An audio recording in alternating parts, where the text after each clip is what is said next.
India versus England మధ్య జరుగుతున్న 5 T20 సిరీస్లో భాగంగా మూడవ టీ20లో టీమిండియాపై ఇంగ్లాండ్ 26 పరుగుల తేడాతో విజయాన్ని నమోదు చేసింది.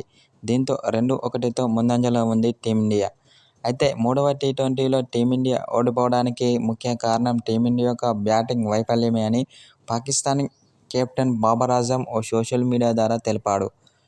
టీమిండియా బౌలింగ్లో రాణించినా బ్యాటింగ్లో మాత్రం చేతులెత్తేశారని అన్నాడు. ముఖ్యంగా టాప్ ఆర్డర్ చూసుకున్నట్లయితే సంజూ శాంసన్, తిలక్ వర్మ, అభిషేక్ శర్మ, సూర్యకుమార్ యాదవ్. టాప్ ఆర్డర్ విఫలం కావడంతో టీమిండియా ఓటమి చెందాల్సి వచ్చిందని పాకిస్తాన్ కెప్టెన్ బాబర్ ఆజమ్ అన్నాడు. బౌలింగ్లో పర్వాలేదనిపించినా బ్యాటింగ్లో మాత్రం చేతులెత్తేశారు. ముఖ్యంగా బౌలింగ్లో వరుణ్ చక్రవర్తి చాలా అద్భుతమైన బౌలింగ్ చేసి ఇంగ్లాండ్ యొక్క టాప్ ఆర్డర్లను కుప్పకూల్చాడు. ఇలాంటి బౌలర్ జట్టులో ఒకరుంటే మాత్రం ఆ జట్టుకు తిరుగు ఉండదని వరుణ్ చక్రవర్తి బౌలింగ్పై ప్రశంసల వర్షం కురిపించారు పాకిస్తాన్ కెప్టెన్ బాబర్ ఆజమ్. అయితే ఈ మ్యాచ్లో అభిషేక్ శర్మ రాణించి ఉంటే మాత్రం టీమిండియా ఈజీగా గెలిచి ఉండేదని అన్నాడు.